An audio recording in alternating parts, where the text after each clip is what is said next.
99% of people don't believe in themselves. Stay amongst the 1% of doers and achievers. Peace and love, ladies and gentlemen.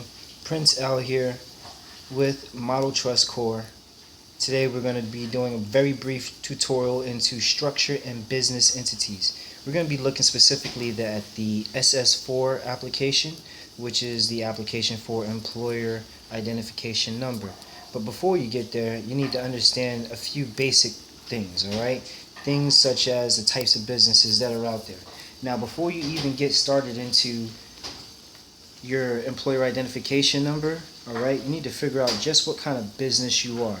All right, now I have a couple of types of businesses up here. I'm actually missing one that is very much important, but because it is not something that is usually incorporated, I purposefully left it out because I wanted to visually give you the illustration of where the doing business as the DBA comes into place. All right, now the DBA comes above or before the sole proprietorship. A DBA, a doing business as, is a business that is not required to file a for any type of employer identification number, because this is usually an individual doing business as themselves or their name in all capital letters.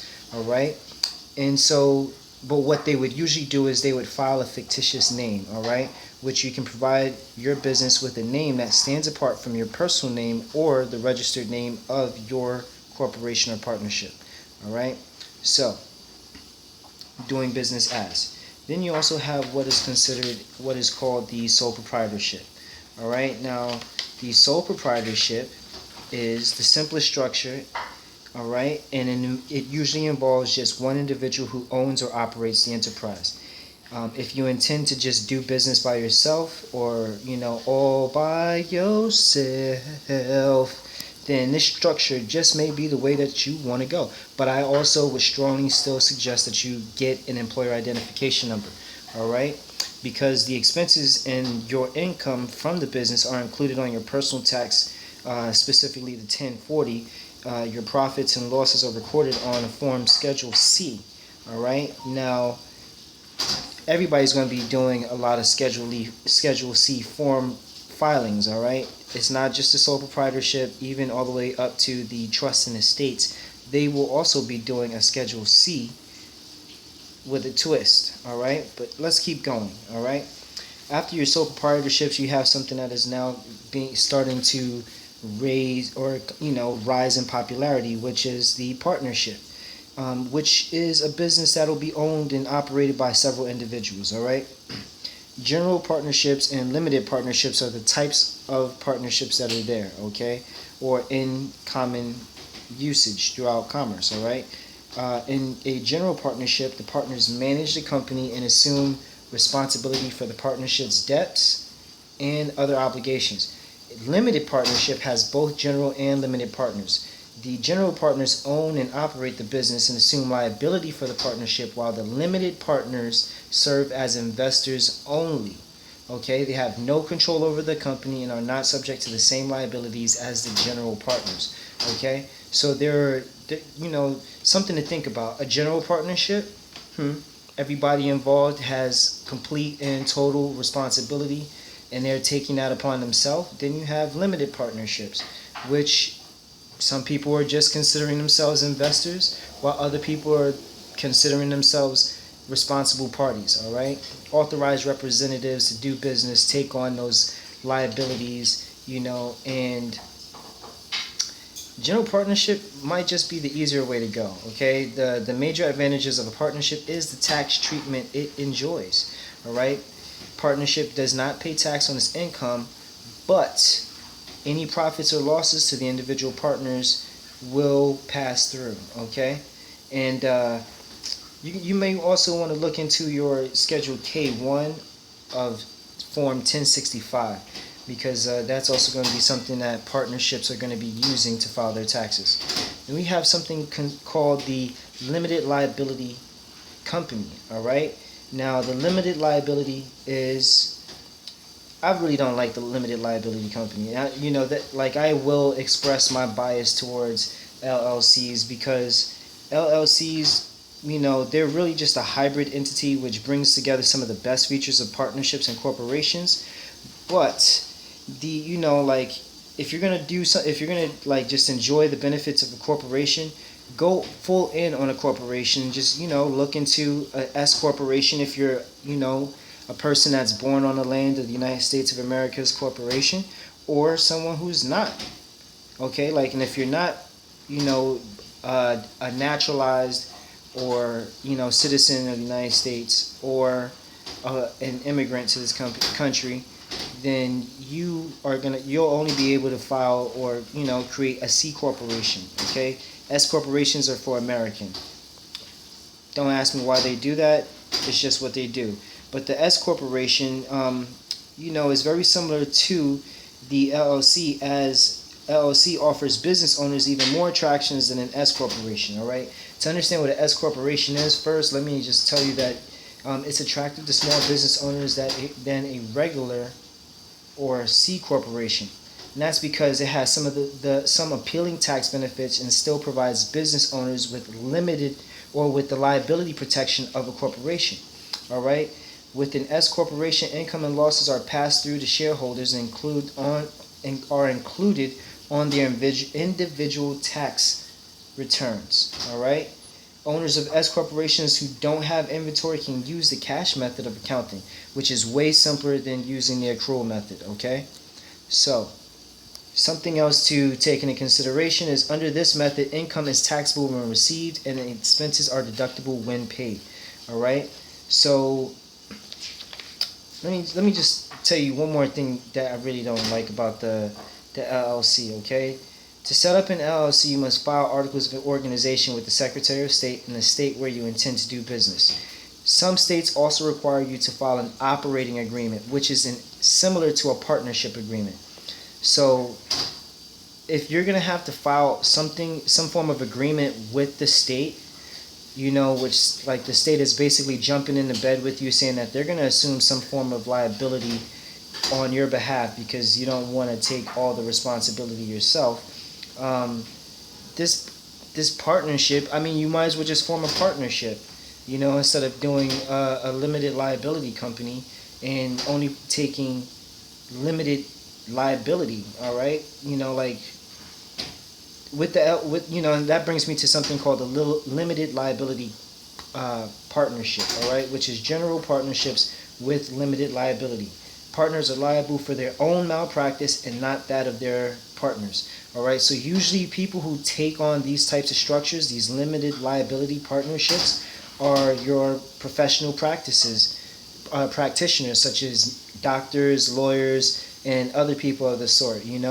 Basically in that whole middle class area, they're saying that we're going to take on a contract or create a contract with the state, and where we agree to do certain forms of business in our interests that do not go against the interests of the state. So maybe you don't have any problems with that, but like I look at that as like a violation to your freedom of speech.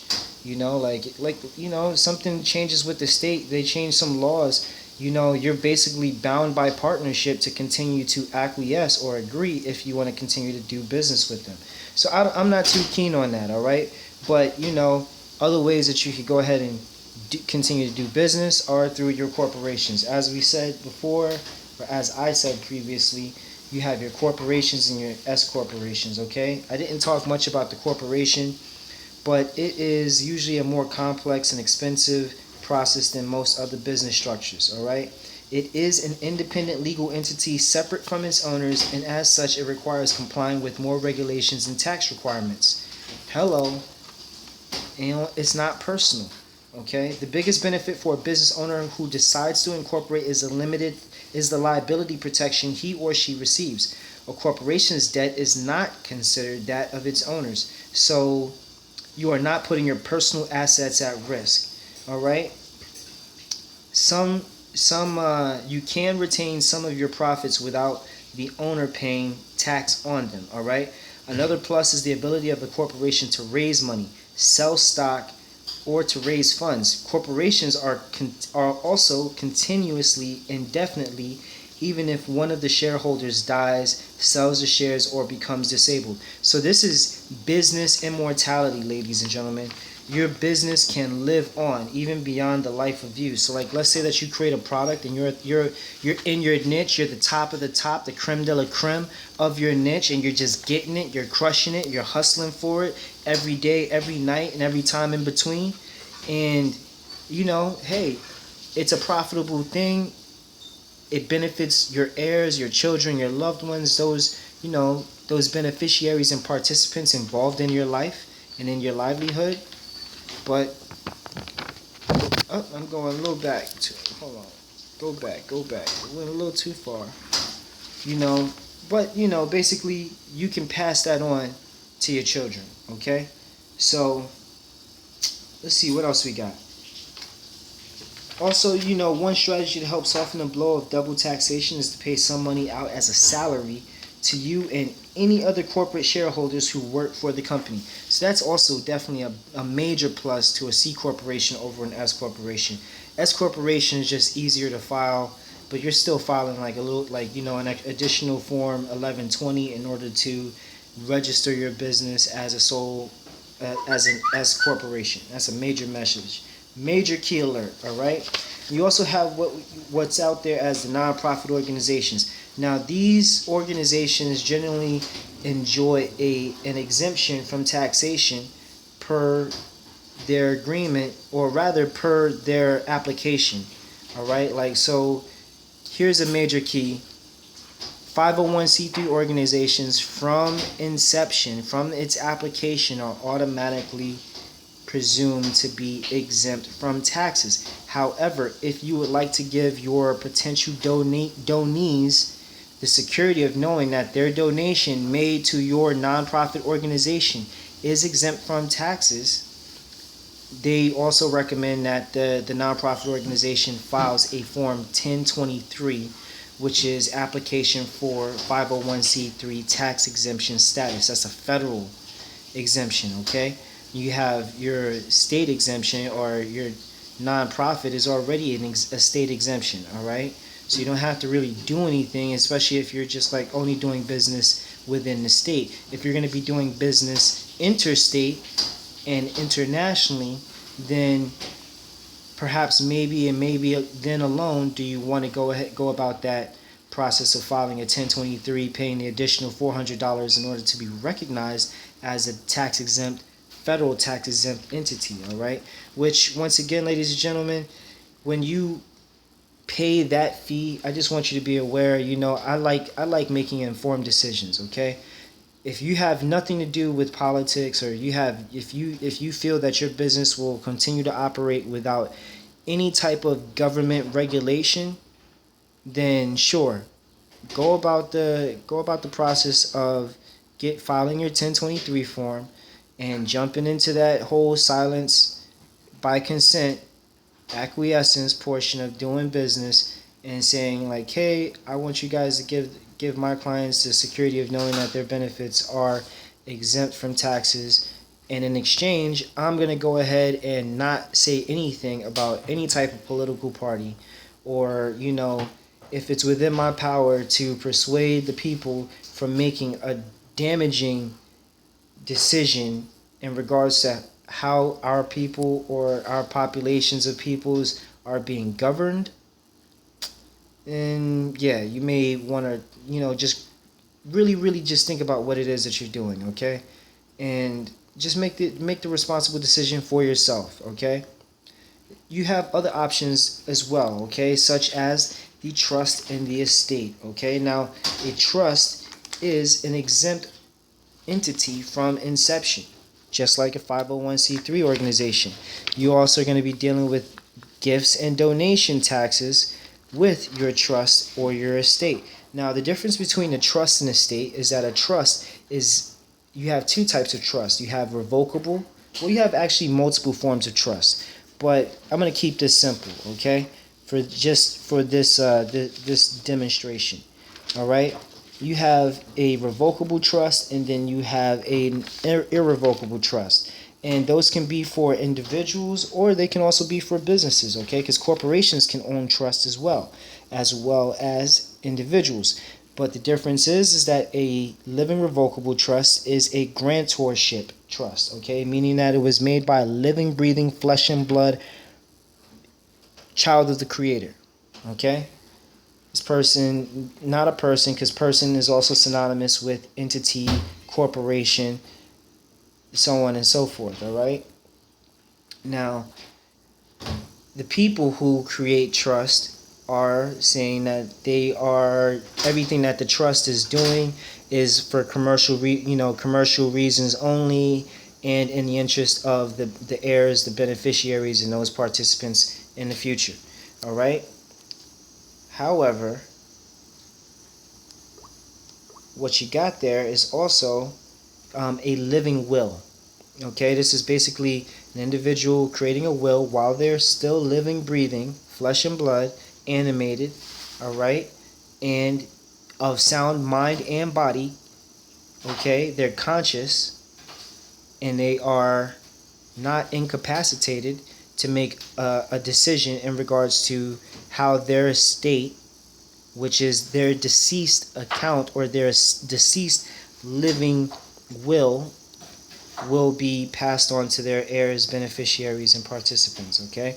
Now, once again, trusts are for the living, estates are for the dying, aka the incapacitated, those illiterate, asleep individuals, incompetent to make decisions for themselves. And excuse, I don't want you to feel like there's a lot of put into that statement, but you call a spade, okay? Truth needs no apology.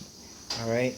So for those deceased, dying, incompetent, incapacitated, in a coma-like state individuals who can't make conscious decisions, that's what an estate holder or an executor would come in, because they're basically saying I'm creating a will on the behalf of this individual who is incapable of making any decisions of sound mind, body, or the like. Okay. So, an estate is for those who are dying or incapacitated or those who have already died, all right? In which case, you're going to be looking into filing Forms 56 to terminate the old fiduciary bonds or the old fiduciary relationships with the living individual, okay? Or with the previously living, the now deceased or incapacitated individual. All right, let's keep it moving. All right, so why understand how to establish a business? Number one, for tax and accounting purposes. It also creates another avenue of income by learning how to register and incorporate for state and federal purposes for yourself and for those who are also entrepreneurs but don't have any interest in learning taxes or business incorporations or anything else of the sort. All right. And you also want to understand this process for the purposes of complex business structures, mergers, partnerships, creating new brands, all right? This is a major key. Keep that in mind, all right? Now, when you're going to file your state registration, you want to go ahead and visit your state secretary's website for instructions. Read those instructions very, carefully, and if it doesn't make sense, be sure to contact us via email with the heading registration, okay? That's supposed to be a W. I'm thinking questions, that's why the Q ended up in there instead of the W. So contact us via email with the heading registration, and we'll assist you in clarification of their registration form. Or you could just call your state secretary's office and they'll give you a little bit of insight into how to fill it out, but they're going to tell you read the instructions because they can't offer you any legal advice. But you're going to be saying, hey, I'm not asking for legal advice, I'm asking for business advice. Well, they're going to tell you business advice is legal advice. Something to think about, okay? Now, my stomach is growling because I am hungry for this knowledge, because it's time to get paid, right? But before you start getting paid, you need to make sure that you pay those applicable fees. In the state of Florida, if you're going to do this business formation all the way right, you're looking at a fee of $87.50, okay? Non-profit or for-profit, okay? And that's current to June 20th, 2017. All right, state of Florida. Moving on, let's get to the fun part.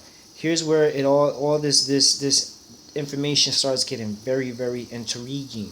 All right, so who needs an EIN number? Well, people who are starting a new business, hiring employees, opening a bank account, which is my personal favorite, changing the types of organization that you started, purchasing a ongoing business, or you're creating a trust. That's my second favorite.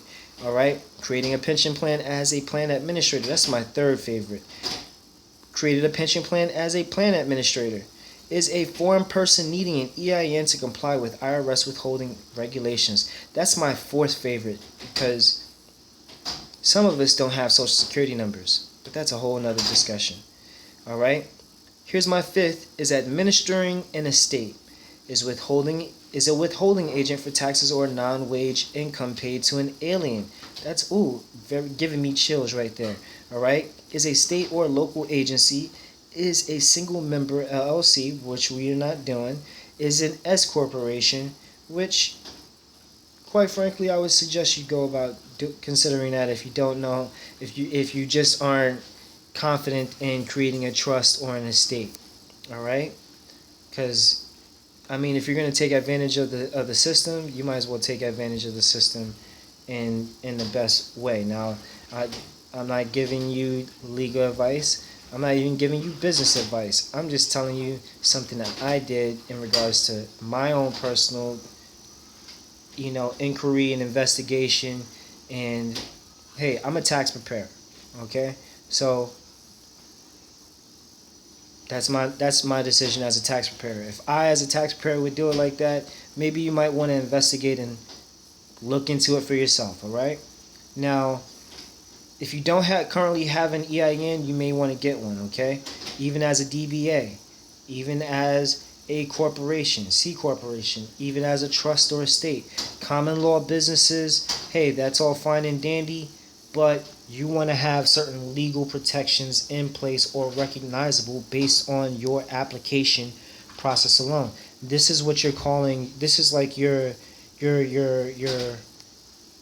paper trail of legal rights to claim any type of damages or infringement upon your marks. All right, or your services, or your goods, or whatever. Keep it moving. All right. If you have any questions or if you're changing your address, be sure to contact these people because that's what they're there for. They woke up in the morning for a reason. Give them a reason to work. Give them a reason to feel good about what it is that they were studying so hard for and learning. And now they get the opportunity to apply it because you're calling them. All right. If you're not sure what to do with your application, hey, you can go online or you can fax it, but I would say if you're going to do this whole faxing thing, I would call them up when you're next to a fax machine and then fax your SS4 application to them. Well, that way you have a hard copy of the information that you filled out. Everything is exactly how you want it, and nobody can say anything. All right? So, federal employer identification numbers are, I just want you to be informed about this. For example, a sole proprietorship or self-employed farmer who establishes qualified retirement plan, okay? Do not apply for an EIN if the existing entity only changed its business name. Elected on Form 8832 to change the way it is taxed or is covered by the default rules, all right? Do not use the EIN of the prior business unless you became the owner of a corporation by acquiring its stock. All right, granted trusts that do not file using optional method 1 and IRA trusts that are required to file Form 990 exempt organization business income tax return must have an EIN. Now I hope you just got that little jewel right there. All right, trusts that are required to file Form 990T exempt organization business income tax return must have an EIN number. All right. If you're investing into your future, that's automatically considered a loss. All right, that's going to be on your business expenses or your trust expenses or your profit and loss statement. All right, These are major keys right here, ladies and gentlemen, kings and queens, gods and goddesses, boys and girls. For those of you who fit into any one of those categories, you pick. That's what this is about. You picking. Make the informed decision. Informed consent. All right. Entities applying to be a qualified intermediary.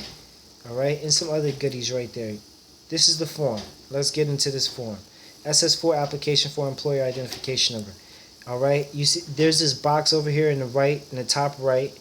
Okay. That OMB number. That OMB. That's also a number that's synonymous with your Social Security Administration forms. And if you look all the way to your left, this says SS4. So while the IRS is working for the Department of the Treasury, they are also a service provider with the Social Security Administration. You don't have to believe me, but when you're dealing with statistics, hey, Social Security Administration deals with statistics. How many people are filing for certain business entities or structures? All right? Think about that. Cash me outside. How about that? Number 1, legal name of entity or individual for whom the AIN is being requested. All right? Now, if you're doing your state registration, you already did a name lookup to see whether or not your name was available. When I say your name, I'm talking about the name of the business, because living, breathing, flesh and blood individuals don't have names. They have appellations and they have titles, okay? So they have descriptions of themselves and they have titles of what it is that they do. Mr., Mrs., so on and so forth. Doctor, Esquire, PA, I don't know, ordained minister, notary public.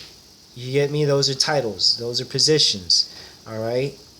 So your legal title of the entity for whom the EIN is being requested, okay? That can also be looked at as the trade name of the business if it's different from what you put on line 1, okay? So like, let's say that the legal name of the entity is going to be something of the sort of like Injustice League America, right? Injustice League America might be the name of the legal name of the entity, but the trade name of the business might be IJLA, okay? Which if you rearrange those words like Ghostwriter would, you get jail. Even when you think about Justice League America, you're still thinking jail.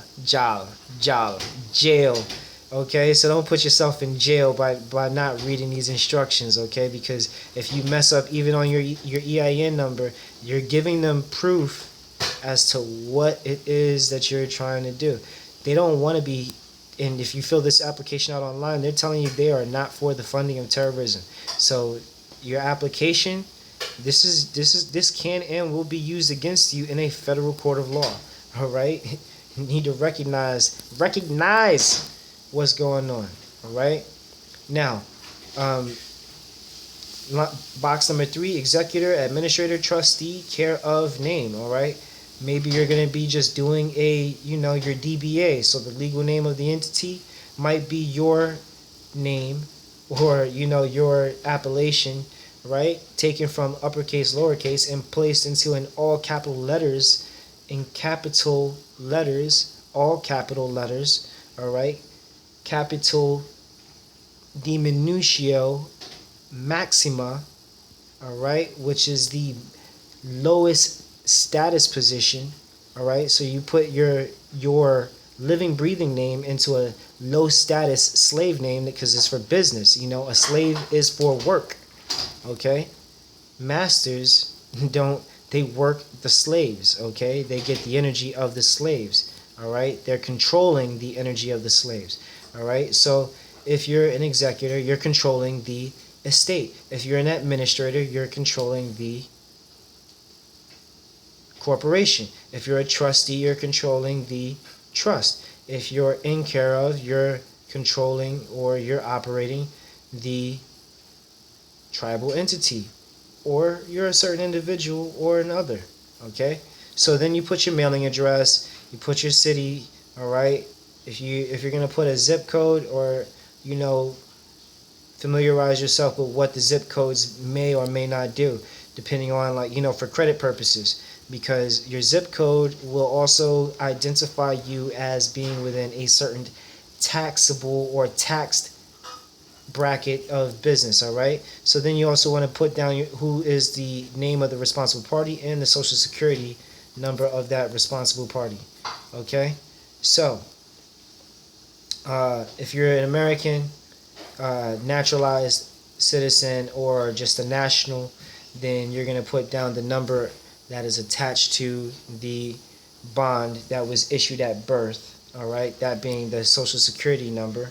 All right, which is why you may want to consider an IRA trust, because social security is supposed to be for the interest of society. So you're paying interest into the society, and really, depending on how you're treated by society, you're not really getting your just dessert. In any case, that's a whole nother story. Individual tax identification number. I know I'm like giving you a little bit more than what you anticipated, but informed consent is a major important part to you doing what you got to do.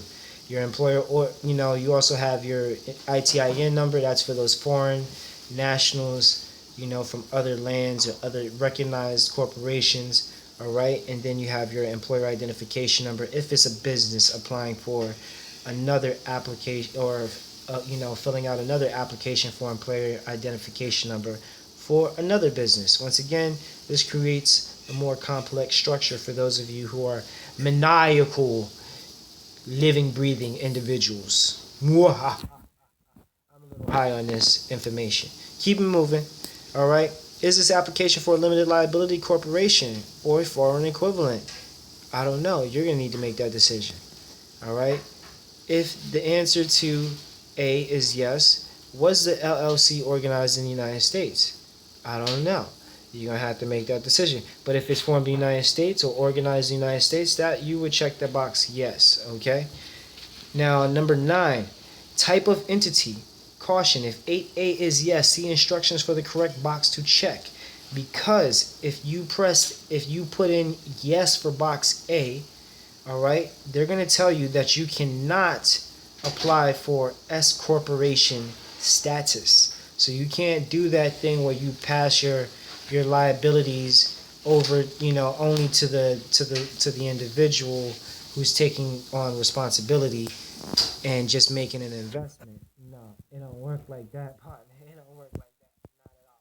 Okay? You have to do something different. Um, you see what you got over here. You got sole proprietorship, the types of entities that we've already discussed, with a few other entities that I'm going to just briefly touch on. So you got your sole proprietorships. That's an individual, usually doing business as, you know. And you also have your partnership. Hey, a gang of us are going to get together and do business, and we're going to all reap, do the work and reap the benefits. Partnership, full on partnership. And you got corporation.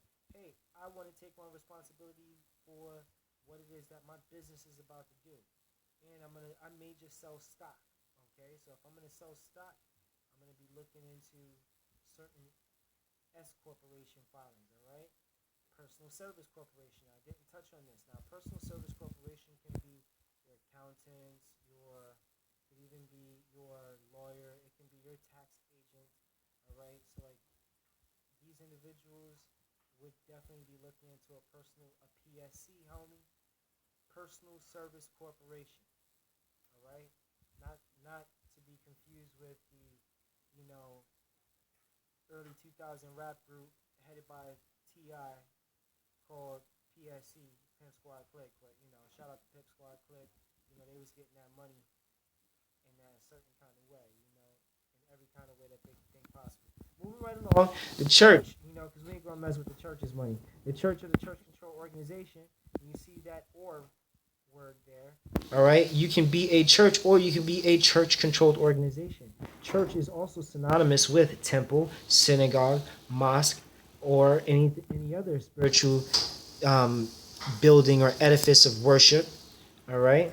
Then you have other nonprofit organizations. Something I did not touch on. Other nonprofit organizations can be social clubs. scientific research groups, study groups, educational organizations. All right. And if you do check other, you have to specify as to what it is. So if you're not familiar with what it is that your business may be doing, you may want to look into that, investigate a little bit more thoroughly. All right. Then you have the estate. All right. So you have to have the SSN of the decedent or the dying or the deceased individual. All right. You see how that says SSN of decedent? That's telling you that it's for people or individuals who are incapacitated, not in sound mind, body, or judgment. All right. Or just monsters to the system.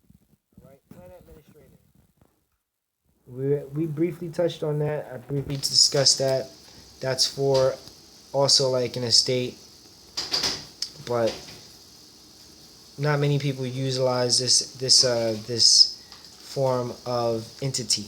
All right, but it's not bad if you're going to be doing some type of you know overwhelming forms of administration. Basically, you're about to like you're a dean of a school or something of the sort, and you're going to be operating multiple trusts, children's trusts. All right, hey, look at that, we're at trust of grantor. All right. Then you also have National Guard. Look at that. You have National Guards. You have state and local governments. You have farmers, cooperative, co-ops, federal government or military. All right. REMIC. That's a real estate. Uh, dang it. Real estate management investment corporation. All right. And then you also have the Indian tribal governments. All right. So things to take into consideration. If you have any of those and you already have like a group exemption number, basically an exemption to of taxation, you would put that number there, okay? In which case you'd have to have that already from the previously orchestrated entity, all right? That remember when we were looking at SSN, ITIN, or EIN, hey, this the previously established business may have the exemption and is applying this exemption also to this business, all right? So, number 9, if a corporation named a state or foreign country, if applicable, where incorporated. All right. So, name the state or foreign country. So, your business doesn't even have to be in the United States in order for you to enjoy some of the taxation exemptions of another country. If once again, let's say you're an individual from outside the United States. Okay, so you're forming a business in the country of origin, wherever it is that you just came from, wherever it's applicable. All right. Then you're going to put either A or where you're going to put either the state or the foreign country. All right. And then you're going to also, this is where I love this section, section 10, knowledge cipher. That's what year we're in right now.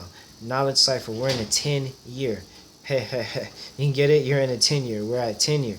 All right. Which means that like, yo, this is the time to start retiring. You're going to retire off what you're doing with this form, okay, with this application. So, reason for applying. Hey, maybe you start a new business. Maybe you're hiring employees. Maybe it's just to stay compliant with the IRS withholding regulations. All right? Maybe this is just for banking purposes only. You may want to specify that. Or you change the type of organization and you're specifying this new type of organization. Maybe you're purchasing an ongoing business, or you're creating a trust, or you created a pension plan. All right, which is still an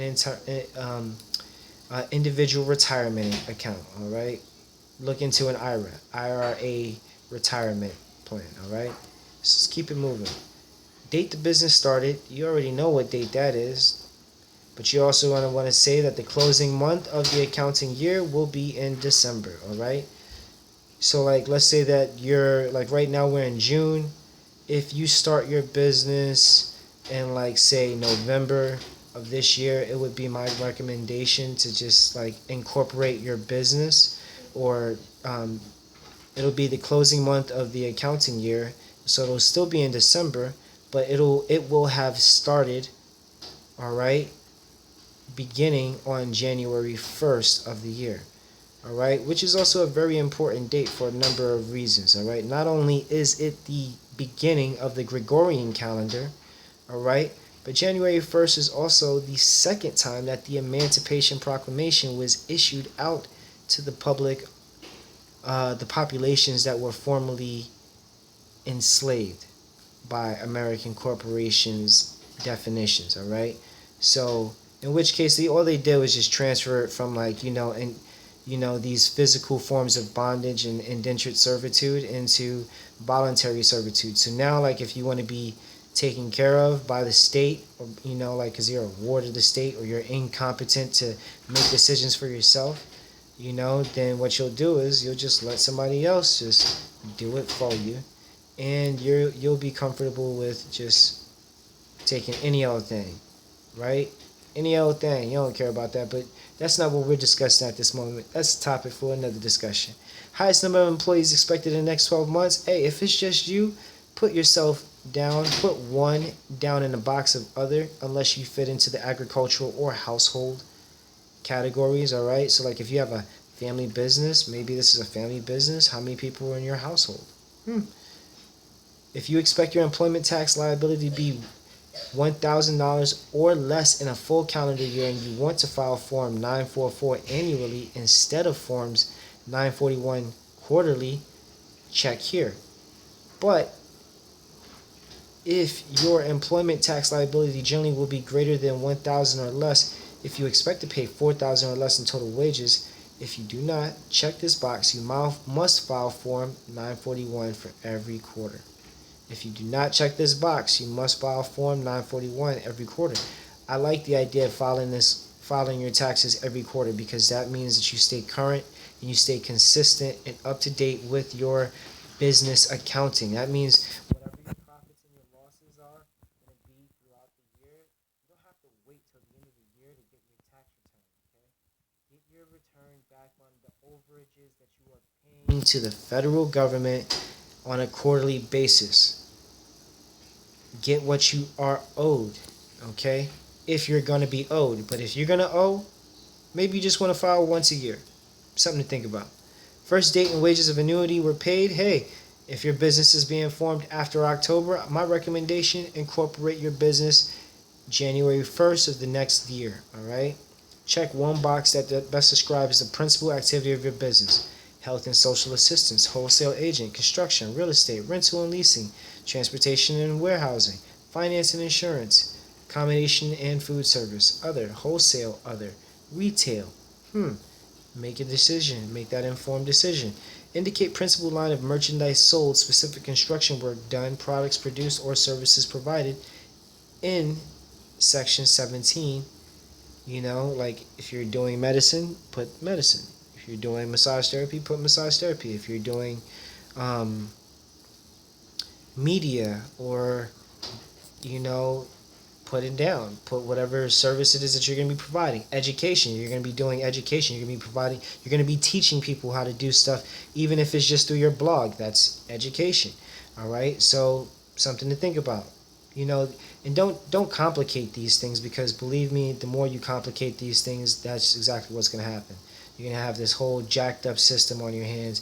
You're going to be like, you know what, screw this business thing. I'm going back to working for Uncle Sam, or whomever else it is that's in the current position to write my check instead of me writing my own. Something to think about. Message: third party designee. If it's not you filling out this application, and you got somebody like myself or or any of the clerical staff of my organization assisting you, then we'd be putting our appellations and titles into the designee's name, along with our address and zip code. All right, and we also provide a telephone number and a fax number. All right, which we don't have at the moment, but you like this video, send us a little donation. Give us a little thank you note attached to it. Thanks for the education. Thanks for the assistance. I was falling, but I'm on my way back up. 'Cause that's what Model Trust Corps is all about. Uplifting fallen humanity. Now, in this final box, I want to introduce all you entrepreneurs, you small business owners, you future small business owners, into something called the reservation of rights regarding your signature. All right, and this is only a suggestion. I'm not telling you to do this. I'm saying investigate, learn, improve your knowledge, because The person who is the most informed makes the most currency. All right? Something to think about. All rights reserved. ARR and without prejudice UCC 1-308. If you are not familiar with reservation of rights, ask that Google.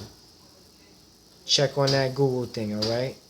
So, signature, then you will put your either your all capital letters name, first name, last name, if you're doing this online as an electronic signature, and then also put the date. Don't forget to put your information, all right? Your phone number, your fax number if you got it like that. All right? Now, I want you to stay tuned for the do-it-yourself trust and estate videos, all right? And we're also going to be discussing the difference between the apostille versus an authentication, all right? And we're also going to discuss how to add a notary acknowledgement to your trust and estate documents, all right? That you'll have apostilled or authenticated, because there's nothing like having full, complete security on all of the information you put out there, because hey, if you don't, somebody else will. All right? And I just want you to remember one thing and one thing only. Well, not just one thing. I got a couple of things I want you to remember, but you have to want it. And let me say this right. You gotta want it! You gotta want it! All right? You gotta want it. You have to want to succeed. All right? Once again, like at the beginning of this presentation, 99% of people who don't do this, they're not. They just don't believe in themselves. But you, like the wealthy 1%, and wealthy does not just mean currency. It means wealth in mind, okay? Abundance of riches in mind as well as in body, okay? So those individuals who are wealthy or who you view as wealthy, hey, maybe you need to model them and take the same steps that they took to their success, okay? But whatever it is that you want, you have to want it bad enough, in order to go after it. Like E.T. the hip hop preacher would say, Eric Thomas the hip hop preacher would say, you gotta want it as bad as you want to breathe. That's powerful. That's a powerful statement right there. Shout outs to Eric Thomas, the hip hop preacher, and shout outs to Gary V, Gary Vaynerchuk. Hey, make sure that you check out those guys, because if you don't have the motivation, they will motivate you to doing it yourself. But if you need a little bit more personal motivation, you're in the city of the state of Miami, Florida, hey, hit us up at Model Trust Corp, MTOL Trust Corp at protonmail.com. We'll motivate you. We'll light that fire underneath your ass and get you on your way, all right? You hear me? You got to get her done, but you got to want it, okay? And it's not who you are that holds you back. It's who you think you're not. Famous artist said that in the early 90s. Name was Basquiat. All right? It's not who you are that holds you back. It's who you think you're not that holds you back, ladies and gentlemen. You got to believe in yourself. Believe in yourself more than everybody else believes in you. You got a team full of individuals who believe in you. You need to believe in yourself even higher, even more than the people who believe in you. All right? And that's just truth. That is fact. All right? You need to think highly of yourself. Okay? Once again, gratitude and thanks. Okay? We say gratitude because thanks is like begging or requesting with a lot of permission.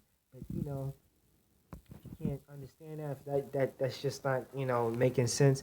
Gratitude and thanks to you all. All right? Contact us at Model Trust Corps. We got our email up information right there, MTOLTRUSTCORP at protonmail.com. It's an encrypted email software. We like the personal security aspects of it.